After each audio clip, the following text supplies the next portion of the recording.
Welcome to this Dynamic Leadership Overview. In the presentation that follows, I'll share why I think dynamic leadership is the ideal approach for small businesses that are growing and scaling. I landed on dynamic leadership because I wanted something that was simple, easy to understand, easy to teach, and easy to track. That was important because when growing and scaling, you want to also scale your leadership process, the same as you would with other processes and systems in your organization. It's too easy to fall into the trap of hiring the leadership team as a reaction to pressing matters. If the leadership topic gets too complex, it's going to be easy to put it off. However, the cost of not having a leadership system and a shared view of the kind of leadership you expect in your organization can create unnecessary friction and monumental problems later on down the road. Now, there are other requirements which I will share with you as we get into the presentation, but I'll tell you dynamic leadership met those requirements. As I dug into it more deeply, I found another connection that was really powerful and sealed the deal, so to speak. And that was its alignment with self-determination theory. And I'm going to start with self-determination theory today. About 3 weeks ago, I did a full episode on self-determination theory, followed that with building blocks for dynamic leadership so you can see how the different pieces fit into place. We'll cover that a little bit today as we start building the on-ramp. We're not going to be able to build the on-ramp for the entire roadmap or journey, but we'll build two, and then from there, you can start building out the others with your leadership team or with your trusted advisors. And then I followed that with a comparison or alignment with good to great, great by choice, and some tenets from built to last, and I'll refer to those today. So we're actually hitting all three of those topics. For a deep dive, I recommend going back to the beginning, which was about 4 or 5 weeks ago, where I started with the Dynamic Leadership series. I started with making the case for dynamic leadership, why I believe it's the best leadership strategy for a small business that is growing and scaling. The second part, from 8 to about 9, will be a working session where we're literally working through your own dynamic leadership, or at least the design of your on-ramp. I'm big on designing the on-ramp and then navigating the on-ramp to get to the steady state. Too many people try to start with steady state and then they feel like they fail because they don't get an A+ grade. They're not 100%. But if you think about it in school, that's why it's school, right? Every single class, you're building on the other one, and 70% you're still in the game. And we have to adopt that same kind of thinking. I'll make some other comparisons along the way, but let's jump into it. So I mentioned self-determination theory. And self-determination theory says that there's 3 pillars or needs: autonomy, competence, and relatedness. And when these are met, people get intrinsic motivation. Intrinsic motivation is an important term because while people recognize that, it's motivation coming from within, what they don't recognize is that it's motivation from the task or the activity itself. So as you make the task or activity enjoyable, motivation goes up. I remember this study. They went into a city neighborhood and they paid the kids $5 for every hour that they would keep this rock in movement. They had to kick this rock, but it had to keep moving. Only a few of them actually lasted the whole hour to collect the money. Then they set up goals, and they had the same exact parameters, same exact rules. Kids lasted hours because they were playing soccer with that rock. They created the game like soccer. Whether they knew about soccer or not, they created the game with the goals, and now the activity was intrinsically motivating. This is why people can engage in gaming for hours and hours and hours, because it's intrinsically motivating. Now, why is it intrinsically motivating? Immediate feedback, and there's dopamine hits, and there's serotonin, because when you win, serotonin goes up. When you get what you want, the dopamine neurotransmitter reinforces that behavior. And when you lose, the serotonin drops. And serotonin, I say, is like the one-up neurotransmitter. So when you're doing well, you want more of it, and when you're doing poorly, you keep doing that over and over and over, you run into, I'm not going to say depression, but you get sad. And by the way, this is not about mental health at all. It's about dealing with business work. I'm spending some time on the self-determination theory because it's an important foundation of your leadership, especially as a small business owner. Now, when you take that, what I just said, and think about video games, yes, you have some wins and you have some losses. And when you have those losses, the thing is to try to get back on top. If you watch a gambler, the same thing happens. They're winning, they want to gamble more. And when they're losing, they're trying to get back to that winning. And you can see their face just shift and shift and shift as the serotonin drops. Self-determination theory starts with two assumptions. Human beings strive for growth, so you want to have some means of them growing and developing. And then the internal sources of motivation are essential. If you look on the right side of the screen here, look at number 2 is external motivation. That's where pay comes from. And we all have seen situations where people stay in a job that doesn't pay well, or they leave a job that pays very well. The takeaway on this slide, the external motivation is not the highest form of motivation. In sales, I've spent a lot of time in sales management, and sales operations. And one of the things I'll tell you in creating incentive compensation programs for sales leaders and salespeople always leave money on the table. Managers who are paid by bonus always leave money on the table. Maybe not all the time, but if you look at the landscape, there's always people leaving money on the table. One of the cool things you can do is you have multiple incentives. You can have the pay, and then you can have the award or the trip and the recognition. That kind of feeds Maslow's hierarchy of needs. And then you can have a higher one that kind of taps into their self-actualization. So you're hitting the incentive from different points. And what we're doing is moving that. You're looking for that group that has the capability but's leaving money on the table. You find another way to incent them. And then, like you could use Inner Circle, where the people get a chance to shoulder to shoulder conversate with the top leaders in the company, the CEO and the C-suite. And this is that relatedness. So we're hitting on the 3 tenets of self-determination theory with the competence. We're showing that how competent they are. We're giving them access to the top. That's the relatedness piece.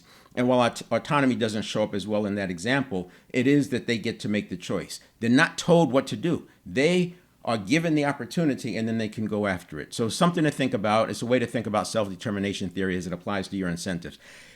This thing is, I think one of the books that talks about it is 900 pages, so I'm not going to deal with it on one slide, obviously.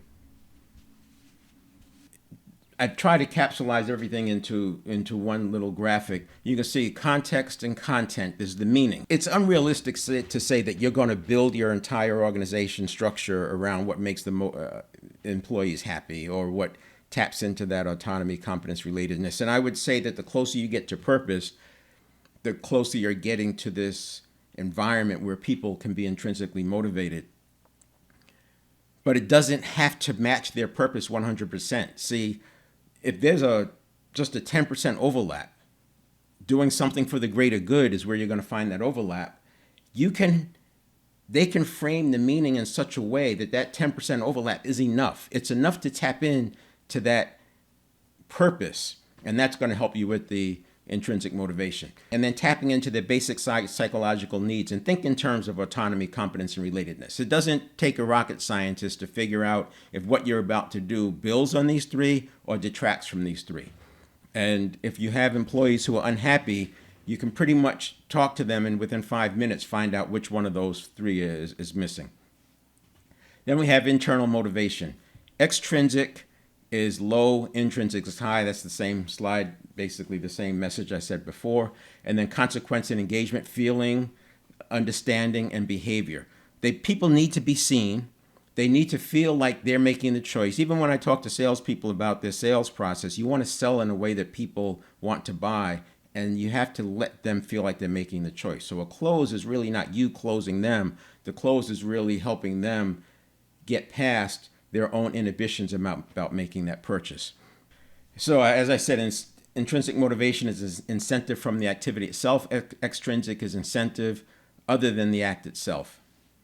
Motivation is an internal force that comes from personal responsibility and belief. People are driven by their own interests, values, and passions, but that doesn't mean there has to be a match. If you watch gaming behavior, people will play whatever game is available to them. It doesn't have to be their favorite game. You come up with the game that's number 10 on their list, but if they can game, they're going to game, right? And you can use that example over and over and over. Skiers, and snowboarders, they may not be able to go to their favorite snowboard park, But whatever park is available, they'll go to that park and they'll do it again and again and again. So this is that point I'm making, is you don't have to be a 10 out of 10 on the what, as long as they can get that experience out of it. And then you can't motivate others, you can't inspire them to find their own motivation. That's an important point. I think most people would agree with that. Intrinsic motivation, enjoyment from the activity itself. You see connection to purpose. I mentioned that. Find that overlap. And think about that example that I'm using of it may not be the best video game, but it still gives them that experience. Autonomy, competence, relatedness. And that's what's nice about dynamic leadership and you using self-determination theory, just those three things. I could take a brand new person to the company, a person brand new to leadership, and ask them questions. Does this thing add to autonomy, competence, relatedness? Does this thing detract? I give them scenarios and say which one is missing in here. How can you add it? And they can figure it out because people know how to. They know how to do this. This is what we do in real life, right? Outside of work. And then the internal need to grow and attain fulfillment. And this taps into this dopamine. And I'm going to talk about this towards the end where I get into the observable behavior, because you don't want to just tell people what to do. You want to benefit from the conditioning. When sports teams play, they don't sit around and talk about the plays. They get out there and they condition them. They condition them. They condition them. You would say, yes, they're building muscle memory. It's not muscle memory, it's nervous system memory. We don't call it that, but it's nervous system memory because the muscles don't have the impulse. It's the nervous system that sends the signal. The nervous system is the same nervous system that decides what we should say. It decides our facial expressions. It decides what we're going to do. That nervous system memory, the same way that sports teams condition their players, is how we can condition ourselves to perform. Implementation tensions is one way we do that. Implementation tensions are thinking, if this happens, I'm going to do this. It's sort of future pacing. So you're creating associations out into the future. The same way on the playing field in practice, they create associations. The opponents do this, you do that. Opponents do this, you do that. And they condition the behavior. Once you've conditioned the behavior, you're no longer relying on management and supervising to tell them what to do. They're doing the behavior itself. And this is why I talk about a 2-year development plan. A new player doesn't start with all of the plays all at once. They build on the plays and then they add to them and then they add to them. Having a thoughtful development plan enables that. Why intrinsic motivation? People access their best version of themselves. It's easier for people to maintain a growth mindset. Extrinsic motivation requires resources and time that are not necessary when you have intrinsic motivation. And then people are happier when intrinsically motivated. Increased engagement, higher job satisfaction, improved productivity, reduced turnover, fosters innovation, consistency, and performance, all the things that we want. So why isn't dynamic leadership talked about? Why don't we say more about this thing? Why is it, a thing? Obviously, if it's so powerful, why aren't more people doing it? Why am I just now hearing about it? Now, you can Google dynamic leadership, and what you're going to find is that there's very little structure around it because it's extremely situational. It's more situational than situational leadership, in my opinion. The same way that a person in your company, think about this, people in your company, they plan vacations, they fly around the world, they spend a week in a country or 2 weeks in a country where they don't understand the language, and they get along just fine. They don't need to check in with you to find out what to do, where to eat, how to handle this problem, how to get through customs. They figure it out. They're adapting to whatever situation is thrown their way. And what's interesting about going on vacation in a foreign country is that while there are a lot of things that are the same, there are a lot of things that are different. And so you're not into this automatic click-whir kind of mentality. You're actually having to engage your conscious thinking.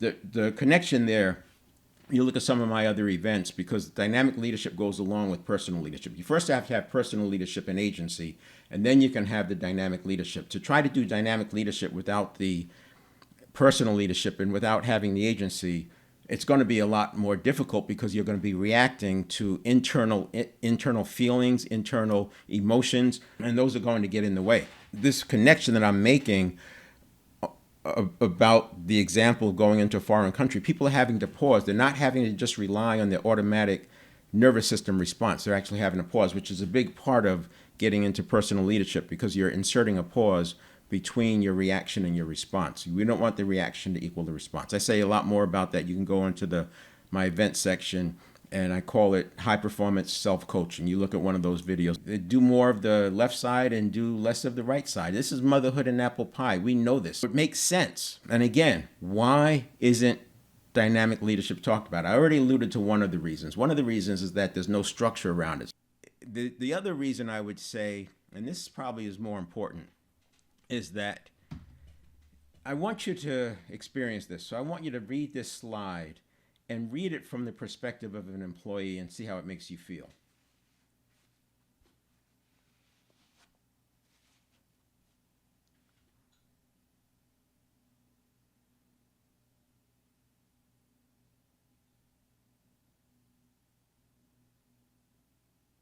So as an employee, it probably makes you feel good. You're like, yeah, I like this. This is the way it should be. And yes, now I want you to read it as a CEO who was put in charge of a company by a board.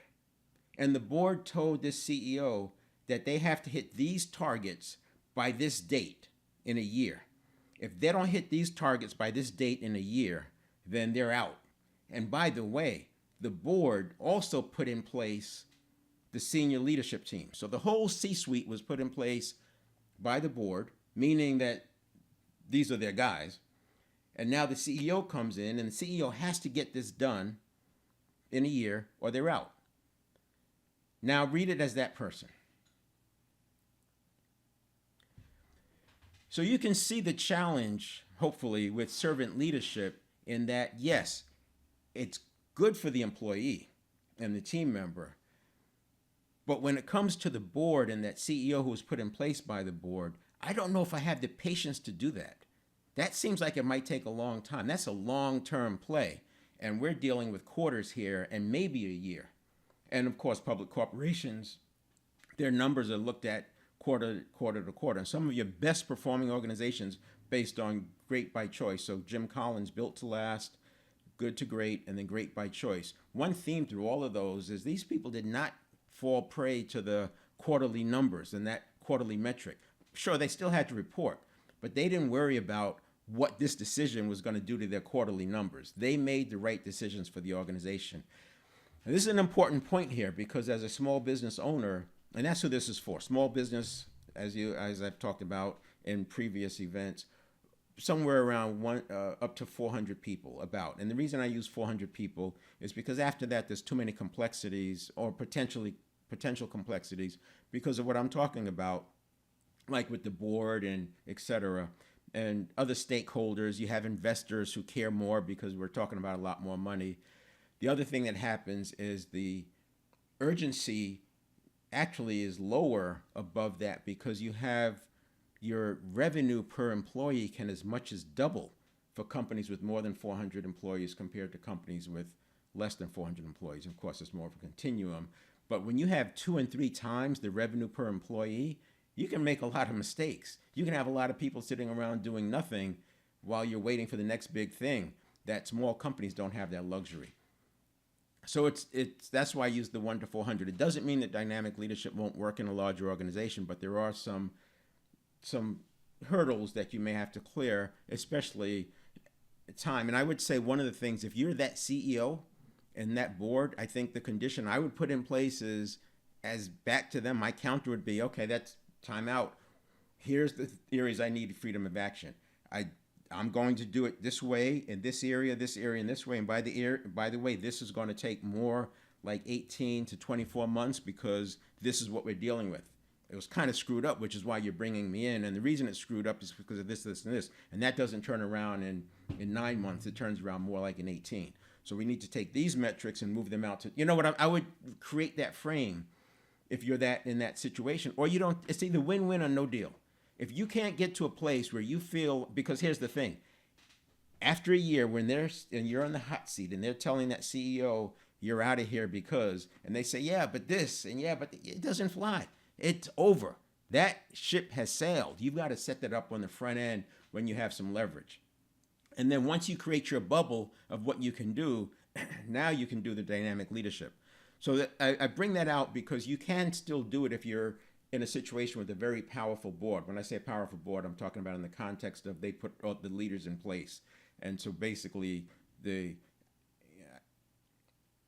you may take exception with me saying this, but I would say if you look at a CEO of a 400 person organization, privately owned, they're the owner, they have some mastermind groups that help them out, but they're making the decisions. That is a true leader.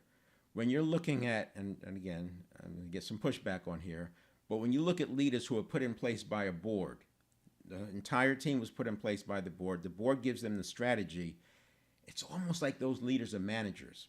And I think this is why we have some challenges when it comes to looking at leadership styles, because there's an element of leadership. And if you're a small business person who needed to make payroll, you understand what I'm talking about. There's an element of leadership that some corporate players will never experience. And this needs to be addressed when we start talking about leadership approaches. If you read this one from the employee standpoint and see how it makes you feel, just notice how it makes you feel.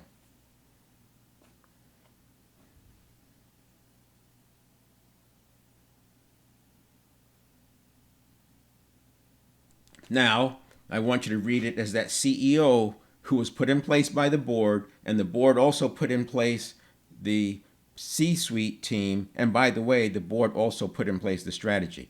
Now read it as that person.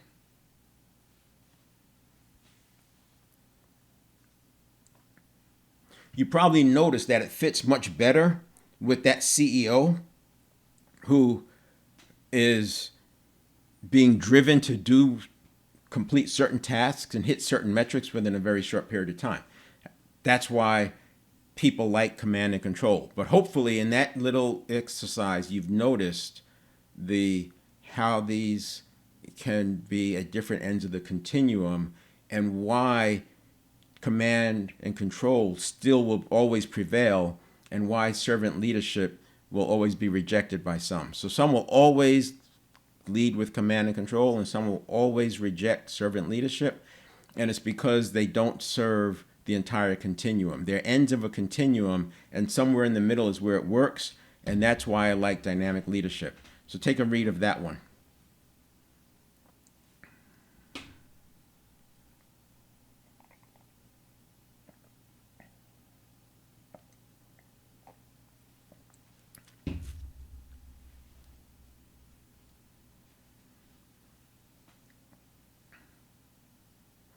You can see that this one has a more adaptive feel to it. It's more about the situation. If you take a sports team, there are some players where the coach is like on their case over and over during practice, during this drill, and then in another drill, they're not even paying attention to them. They're on this player's case over and over and over because they're fixing whatever's broken. They're adapting to what's broken. They're not treating everybody as one. And I've read this thing years ago, and I actually live by it. It says treating everybody the same is the highest form of discrimination. And it's because you're not seeing the people. You're not implementing what makes sense for them at the time. You're treating everybody the same. And we've all seen this. And if you're in sales, you've definitely seen this, that you're a high producer and you're having to live with the same rules and requirements that some of the lower producers have to live with. And it just doesn't make sense to you. Why you haven't, and it drives high producers crazy, which is why you want to have levels. I think if you have a senior account executive and an account executive and different, and a lot of companies will do that, but understand that at the highest levels, that top 3 to 5%, that is very unique. You can't teach that. What they bring to the table, you don't teach. You can inspire. But now, by having a different label for these people, a different level, where they have more autonomy, right? And it's based on their competence. And then there's the relatedness. They have an inside track. Now you can actually get this top group to go even further because they're not held back by the lack of relatedness and feeling of competence, and especially autonomy. You take autonomy away from somebody and they're going to go play video games to get that release. People are going to get that release. They're going to get that connection somehow. For others, it's gaming. For others, it might be horseback riding. For others, it might be going to sports events. Whatever it is, they're going to get that. But the more you can apply it and the more you can give it to them in the workplace, the better off you're going to be. So best practices, that little exercise that we went through, best practices are based on the desired outcome. The best practice in some cases They support autonomy, competency, relatedness. Best practices in other instances, they hinder autonomy, competence, and relatedness. So you can see how there can be best practices coming out of command and control. And sometimes they're the right thing to do, but sometimes they hinder it. Let me just talk a little bit, because I spent some time as a military officer, and I didn't go through military school. I went through officer candidate school. So 14 weeks, they got me from an enlisted person to an officer, and I was 24 years old. And as I became an officer, I signed for $2 million worth of earth moving equipment. I had a combat heavy earth moving platoon, so I had scrapers and 5 20-ton dump trucks, 2 bucket loaders, 3 bulldozers, graders, water trucks. You get the picture, scrapers. I signed for $2 million of equipment as a 24-year-old, and 80% of the people I was leading were older than me and had much more experience than me, because I went straight through in basic and then advanced and then officer school and then airborne and then ranger. So I was younger than most of the people in the organization that I was leading. I was the platoon leader. Later on, I became a commander, etc. My point being that command and control worked because they taught us what to do, and they had a frame. So within my frame, I had freedom of action. I had autonomy within my frame.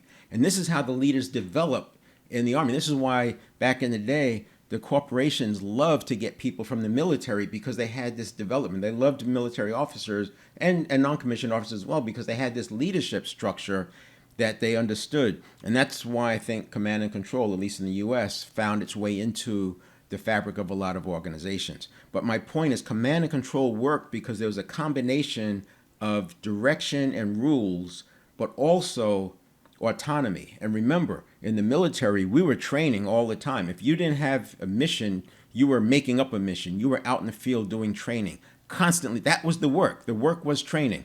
So you want to know how Navy SEALs and Army Rangers can be so precise when they go on these missions? It's because they're constantly training.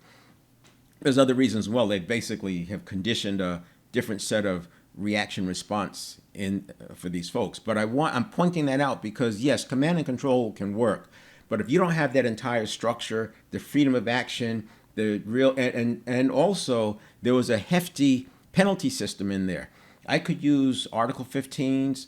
I could take pay from people if I wanted to. I could suspend pay. I could take the Article 15 and put it out there, but not execute it and give them 90 days. And if they didn't improve in 90 days, then it would execute. So that had many, many levers that I can pull that don't work in the civilian sector, because they're just kind of severe and they create lawsuits.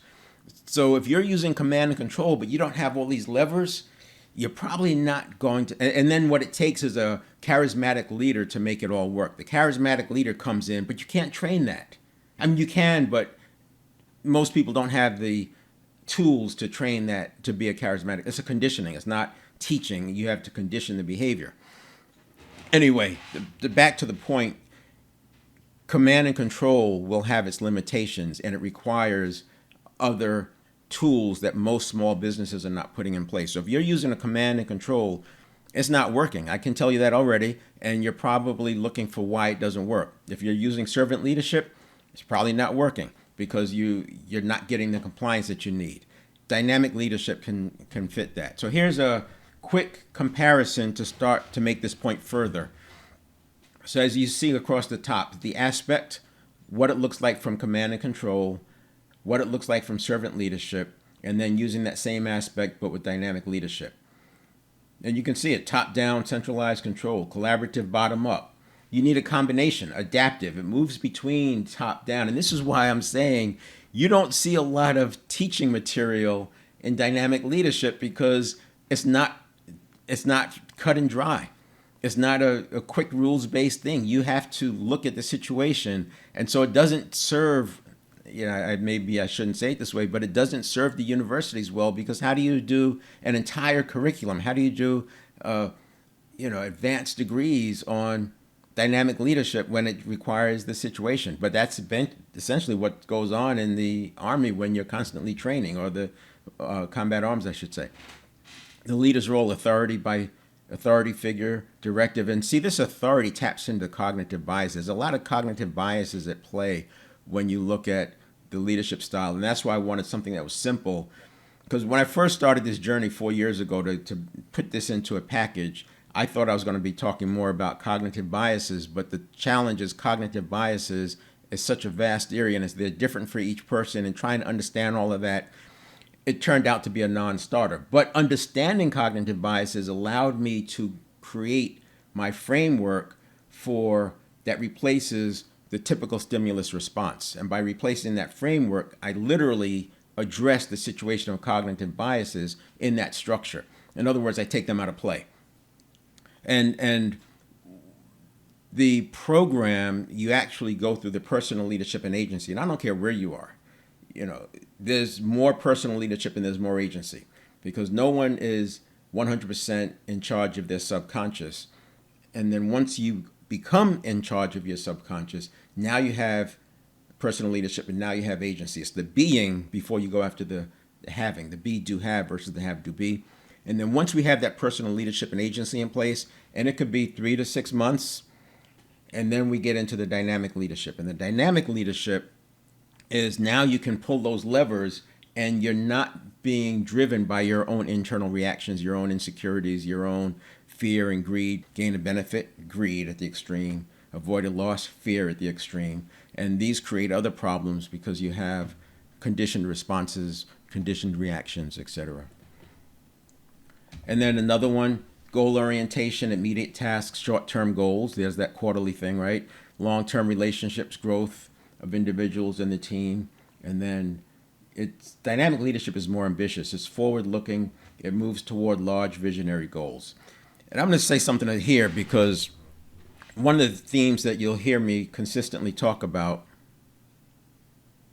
is using a team metaphor versus a family metaphor or versus some other metaphor that might fit. Political, bureaucratic, friend group. Team metaphor is the one that works for me because team, it embodies all the pieces that you need. And I'll have a couple of slides in a moment that get into that. What I like about team metaphor in the workplace is that there's no opponent. So teams have to do that because there's an opponent constantly in their face. Every week they've got a game, or every few days they have a game. And that opponent is trying to stop their every play. Whereas in business, you have competitors. You may have opponents who go out there and hit your links to kind of exhaust your ad spend. And, those games are played. And, yes, so you do have some of that opponent behavior, but it's not an everyday thing where they're in your face trying to stop your every play. These opponents that sports teams face, they've watched the reels, they know the weaknesses, they know the tells, and they're able to put plays together designed specifically to stop the play of the team that they're going to play that weekend. Where in business, our competitors don't have that view, and they're focused on their own strategy. There's nothing stopping them. And this is why I can realistically talk about 10x. And I do this illustration in other events, but essentially once you get past the noise and you get up above here where there's free running, you have no opponents other than what's coming from inside. And that's why we do the personal leadership and agency, because we want to eliminate those internal opponents that are occurring. And as a leader, you learn to neutralize those internal opponents that people bring to the table. It's not the scope of this conversation, but just know that there's a way to get past that. There's no opponent, so 10x becomes within reach. Sometimes in organizations, they put their own internal opponent in there just because they need to have something to go against. They need an internal opponent. Your opponent is the natural resistance to you doing 10x. This is why when somebody's trying to do 1.5x or 1.3x, 1.7x, it's sometimes more difficult than to just say, you know what, we're going after 10x or 5x or whatever that number. Because now it's all of a sudden the goal is big enough to make you want to get out of bed on a bad day of a bad week. I could say more than that. Just let that sit for a while and think about it in terms of the team metaphor, and then what you could do to implement some gamification without creating internal opponents. There's different things that you can do to move that action. And then here's the example of the employee journey roadmap. And this has about, 12, 14 elements. Employee journey roadmap. So early engagement and onboarding. And this is not the orientation. I actually separate that out. There's other items above this. One item above the onboarding, and that is the orientation, which I look at more of the HR. That's more of how you get paid and how the working in the organization unfolds, etc. If you think about a team, there's the administrative part of the orientation, and then there's the playing part of the onboarding. So this is the playing part of the onboarding. In the second hour today, I'm going to work with you to design your own early engagement onboarding, your own task assignment and responsibility, and then your own feedback and development and coaching. All right. So here's some leadership examples. You can take screenshots of these, but the building the right team, first who, then what. And this is from the good to great. Coaches prioritize talent selection, just like Jim Collins. First who, then what. Bill Belichick, New England Patriots, emphasizes picking players who fit within the system and have the right mindset, echoing how dynamic leaders focus on getting the right talent to fit their organization's culture. So you can use these slides as you think about designing your own on-ramp, because these coaches took their framework. And in this case, the business model would be like playing football. In the case of Belichick, playing football and going after the Super Bowl was the target. And then within that, he used his own freedom of action to decide his strategy.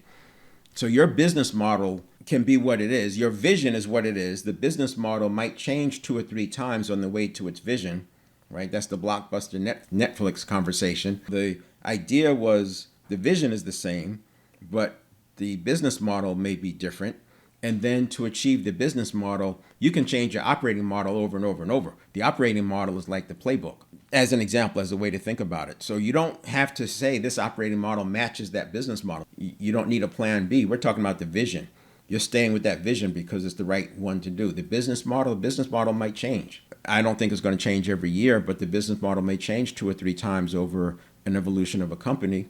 But the operating model can be very adaptive. And having a dynamic leadership approach, you can imagine this idea where you're changing some parts of the operating model while the other parts are still operating the same way. And then as this stabilizes, now you can change other parts of the operating model, and you're constantly evolving with your company.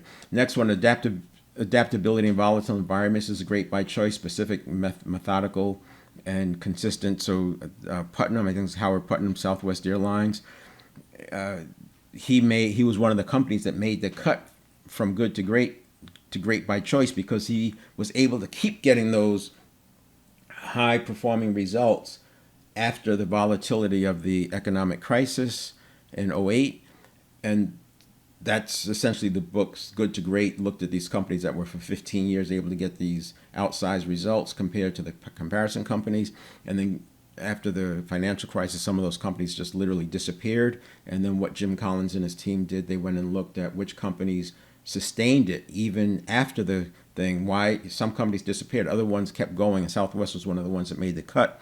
And his specific, methodical, and consistent was he would only use 737s, for example. They were fast turnaround. He only had to have one kind of simulator, one version of training manuals. All his pilots could fly all the planes. So he had a very specific, methodical, consistent approach. So all the VUCA around him, the volatility, uncertainty, complexity, and ambiguity, it didn't matter. It didn't affect him because his approach was so consistent. And that's what I talked to you guys about. And the example here is Chicago Bulls did it, Phil Jackson, but Los Angeles Lakers, they were also known for this triangle offense, which basically moved the players around into these triangles. And they always knew where their teammates would be, because they would have a guy move from the weak side of the court to the strong side. But it always was creating these triangles. And so they always knew where to pass, and it made it very difficult for the other team to double team. These are just like, I'm changing my operating model. The business model is still the same. It's get to the NBA playoffs. It's become the champion. The operating model will be different. fanatic discipline. This is from Out of Great by Choice. This was the two guys who were going out to the Arctic on expeditions, and one of them did 20 miles a day, no matter how good the conditions were, how bad the conditions were. Sometimes he didn't quite make the 20 in these really severe blizzards, but they did everything they could to get that 20. And then things were good. They didn't do 30 miles to make up. They did 20 every day, 20 every day. And then he built into his plan that he knew there would be some misses. But this is like that 100% versus 70%. Just because you hit 70% today or 85% today doesn't mean you have to make it up the next day. It's just sometimes you don't get the A on the test, right? But that 20 miles per day, and that's where the 20, and you can look up this 20-mile march, and it shows up in a lot of different places. And in this case, the Alabama football coach, the importance of focusing on the process, always the process, always the process. And he didn't worry about deviating their preparation. Different strategies, fire bullets than cannonballs. This comes from Great by Choice. And the idea is that you test, and I love the example because in small business today, one of the huge advantages small businesses have is that they can test over and over and over. Like I talk about ClickFunnels. ClickFunnels is on its way to being an enterprise solution. And so even if you have a web developer and a huge website and several $100 million company, you can still have ClickFunnels running inside. 8 o'clock, come up with an idea. 10 o'clock, your ClickFunnels can actually have A/B testing out with consumers in 2 hours. It's a very powerful tool to do the bullets and then cannonballs because you can test and test and test. And you're not interacting with your developers. You're not having to spend money. You're not having to have these design requirement meetings. You just decide, here's what we want to say. And then while it's going, they could literally change the A/B testing on the fly. This is working. What if we change that? Now you do ABC testing and just keep scaling up. You can literally do this for 2 or 3 days, get a sense of how it's working, and then decide, do we want to do this or not? Greg Popovich, San Antonio Spurs. I like this example. He would try new combinations and offensive strategies during the regular season before solidifying them in the playoffs. Think about this. He is priming them every day. They're talking about these things because when they get to the playoffs, these things because when he is priming them. So basically, over time, the playoffs is not even a question of they're going to make the playoffs. It's which plays are going to make the cut for the playoffs. Very, very powerful tool. And when you look at life from a conditioning standpoint, these things are fascinating. And then we have creating a winning culture, preserve the core, stimulate progress. And this is from Built to Last, build a strong team culture. Winning coaches cultivate a culture that defines what their team stands for. It's not about politics, right? It's not about favoritism. It's about having this thing that's bigger than everybody. John Wooden, he established a team culture based on values of teamwork, hard work, and integrity. His pyramid of success was both a framework for preserving core principles and stimulating continuous growth. One of the things that John Wooden is known for is at the beginning of the season, he would teach his players, the first practice was how to tie their shoes. Now, the logic is that you didn't want your shoes to come loose and you didn't want to get blisters. But imagine your organization having a 2-year development plan for every employee. I don't care if they're an experienced leader or an entry level. Obviously, the development plans would be very different, and one might have 24 touches in 2 years. The other one might only have 6 assessments or 4 assessments in 2 years or 2 assessments, things that they've got to do because they have the experience. But imagine a development plan that is taking into consideration things like tying your shoes. And what does that look like in your organization? And that's, by the way, why I'm showing you these examples. So as you start to build your own on-ramp, you do it based on what you want. You have the autonomy in the agency to do it the way you want, and then what you're going to teach your other leaders to do. So I don't care how much experience they come to you with, you can have them go through your development plan. Emotional intelligence, player development, self-determination theory.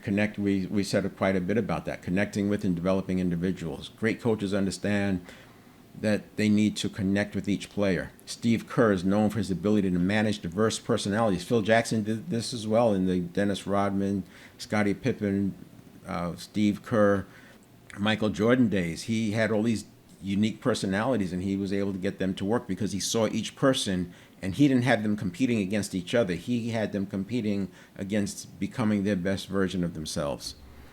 I've talked about this before. 3 examples of supporting intrinsic motivation.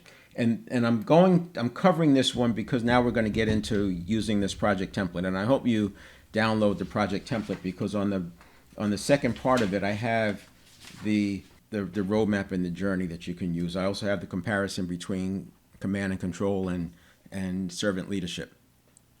So on this slide, I have 3 boxes. The first box says feedback, observation based. So in this way, I'm talking about feedback should as much as possible be observable. I call red, white, and blue language. Blue language is observable.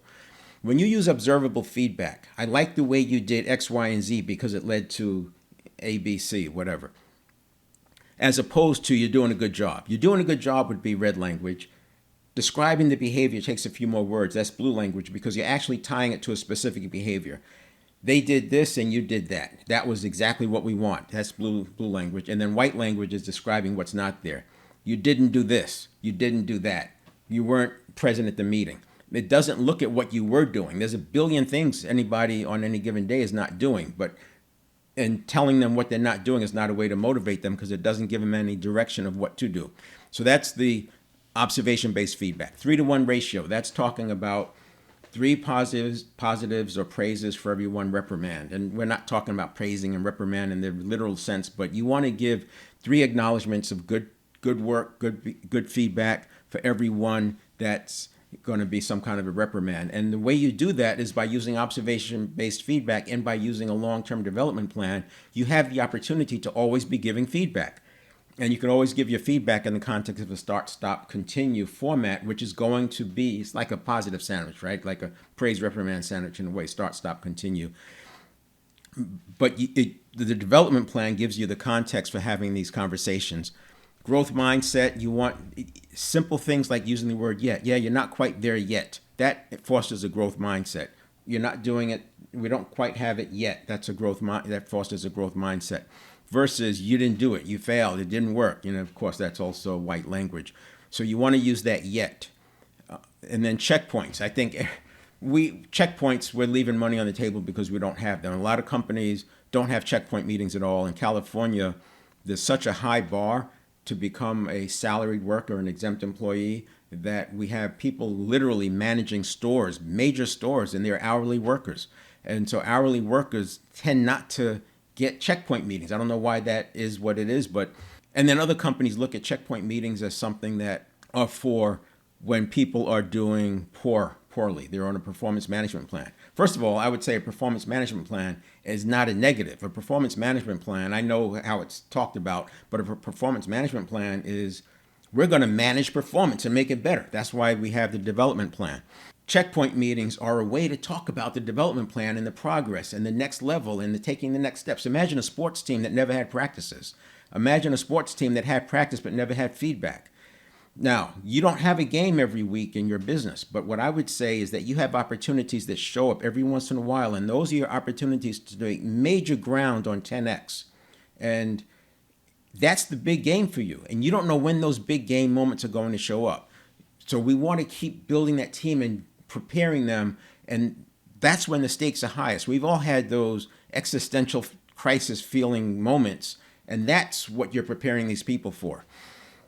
And then rewarding the desired behavior. So this is conditioning. You would never expect a sports team to rely solely on telling the players what to do. They condition it. They condition the behavior. And by the way, the reason why blue language is so important is because it literally conditions the behavior. You see, when I use red language, you did a good job. We're attaching the language, we're attaching the good feelings, the dopamine, the serotonin boost that comes from that. It's getting attached to me as the leader. And so when I'm not around, we don't know what that person is going to be doing. When you have blue language, it's attached to the task. It's attached to the behavior. Now the dopamine release and the serotonin boost is attached to that behavior. It's like the gamification. It's like why the people can do gaming for hours and hours. You're literally improving the intrinsic motivation by using blue language. So that's rewarding the desired behavior with blue language, a conversation with relatedness. It also helps with the self-determination theory, right? Because the competence and relatedness get tapped there. Then the next box I have is empowerment. Progressive, and this is the developmental plan. We want to have something that's progressive, always building on, getting better. Capability-based, so we're looking at what they can do. We're not just training everybody the same. You're doing an assessment of what people need. And I have a 5, 4, 3, 2, 1 format. Now, this is kind of generic, but if you think about it, if I give an assignment, I want to have a 5, 4, 3, 2, 1. So this week, we're going to meet 5 days. Next week, we'll meet 4 days. The following week, it'll be 3, then 2, then 1. But that can also be in 1 week. You say today, with this new task, we're going to meet 5 times today. This hour, this hour, this hour, to get them to make sure they're doing it right. Then tomorrow, we're going to meet 4 times. Then we're going to meet 3 on Wednesday, then 2. Or you can do it months. You can do it over a month. We're going to meet 5 times this month, and then the next month we'll meet 4 times. Whatever it is, it depends. My point is that 5, 4, 3, 2, 1, you're recognizing the fact that people are not going to come out of the chute 100%. I talked about this before, right? You've got to have this latitude to develop and get better. That's where the growth mindset comes in, because you're rewarding effort and activity, not just the result. This 70% is passing in school, and then all of a sudden we hit work and it's 100. 100 is it, and anything else than that you're losing. We want to get away from that, and that 5, 4, 3, 2, 1 acknowledges that there's a growth track that has to hit. Aligned with strengths. So empowerment should be aligned with strengths. Everybody should not get the same level of empowerment. You want to empower people based on what their strengths are, and that's getting back to the competence and the autonomy of the self-determination theory. Having freedom of action, that's the autonomy. But again, everybody doesn't have the same level of freedom of action. You hear a lot of situational basis that I'm using because that's what dynamic leadership is about. And I'm going through this now because it sets the stage for where we're going to go as we start building on the project planning.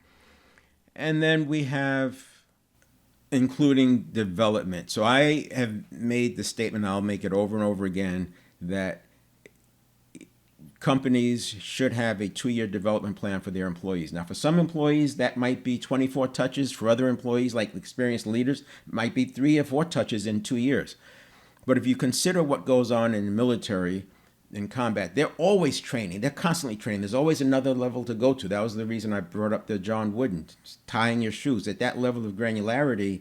So yes, they have leadership experience, but I want to train them. I want to develop them based on what we need. And development can have things like, presenting to this level of group, or another one might be working through a succession plan for their team. Another one could be conducting a checkpoint meeting for a high performer, conducting a checkpoint meeting for a person who needs improvement.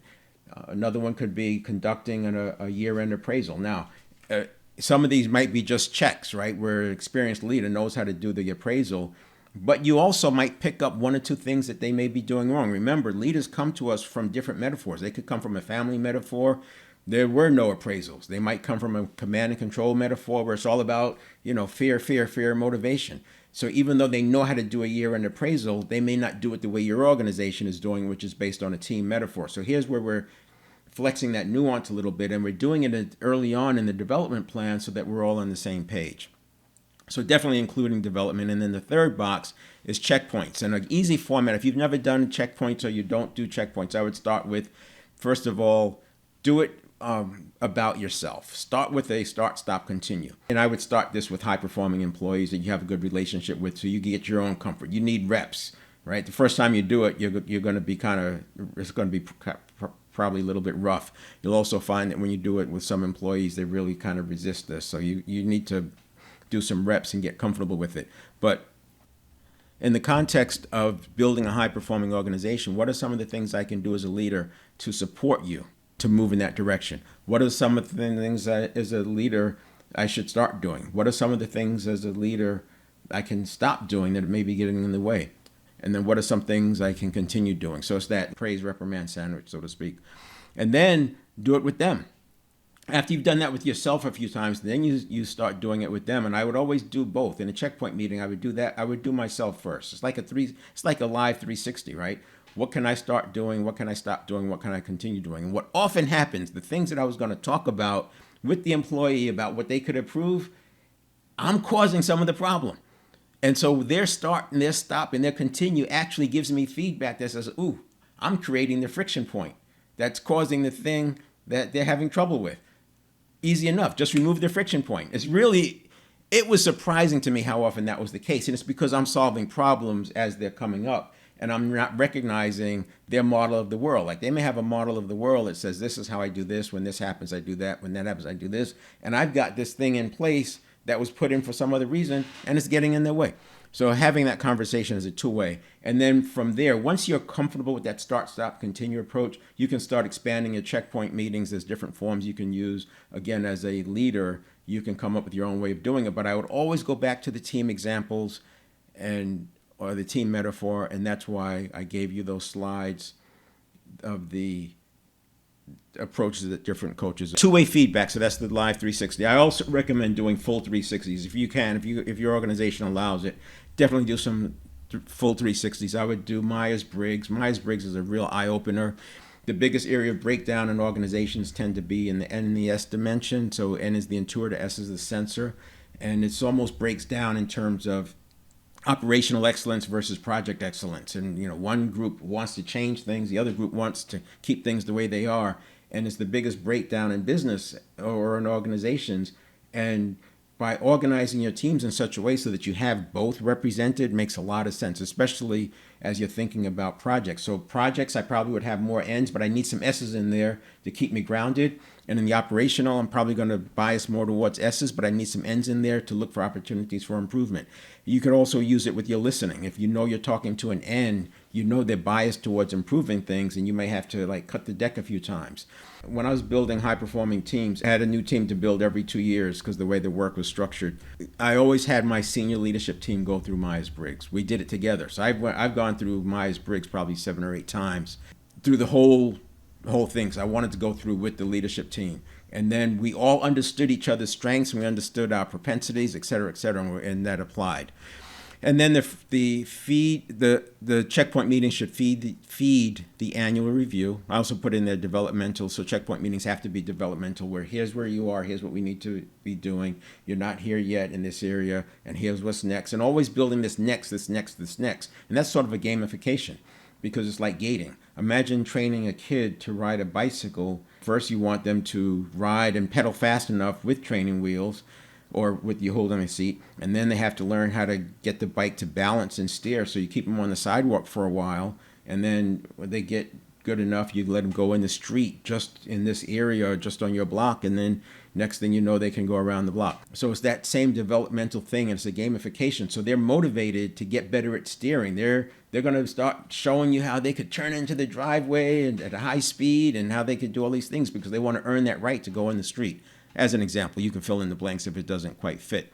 And then the checkpoint meeting should feed the annual review. So I don't believe in doing things that are not going to be used, and we don't do checkpoint meetings for the sake of doing checkpoint meetings. The checkpoint meetings are to feed the annual review, but it's not from the standpoint of, I believe this person is a mid-level player, so I'm going to back into that. No, what you're doing is that checkpoint is an opportunity for you to shoulder with them to become the best version of themselves possible within that time frame. And that's going to help their annual review. So it's not about the annual review, it's about them becoming fully competent and earning more autonomy so they have freedom of action, and then making sure that they have access to the tools and resources, which is the relatedness. And then I mentioned conditioning behavior. As I wrap up, I want to give you a key next step to begin integrating what we've covered today in your business. Throughout this webinar, we've talked about dynamic leadership, what it is, why it works, and what steps you can take to shift your leadership style for sustainable growth. But as we've seen, knowing the what and implementing the how are two very different things. That's why I want to help you take things from insight to action. I'm inviting you to take the next step by booking a 90-minute one-on-one coaching session with me. In this session, we'll work together to design your personal on-ramp to dynamic leadership in your organization, tailored specifically for your business and its unique challenges. Here's what you'll get in this powerful session: a 90-minute deep dive where we won't just talk about concepts, we'll actually do the work together, developing a customized plan that's actionable and specific to your situation. You'll get access to 3 months of exclusive live group coaching sessions where we'll continue to build on the progress that we make in our one-on-one session. These sessions will keep you on track, give you additional insights, and allow you to ask questions as you start implementing dynamic leadership. A content library of past sessions full of tools, strategies, and real-world examples to support your journey. For a modest fee of $129, you're getting not just a plan, but ongoing support and access to a community focused on growth and leadership transformation. You'll leave the session with a clear roadmap, not only what to do, but how to do it, so you can confidently take the next steps in building a leadership style that will help your business thrive. If you're ready to bridge the gap between theory and practice and implement a leadership style that grows with your business, this call is for you. Book your 90-minute session today, and let's start creating the dynamic leadership strategy that will set your business up for long-term success.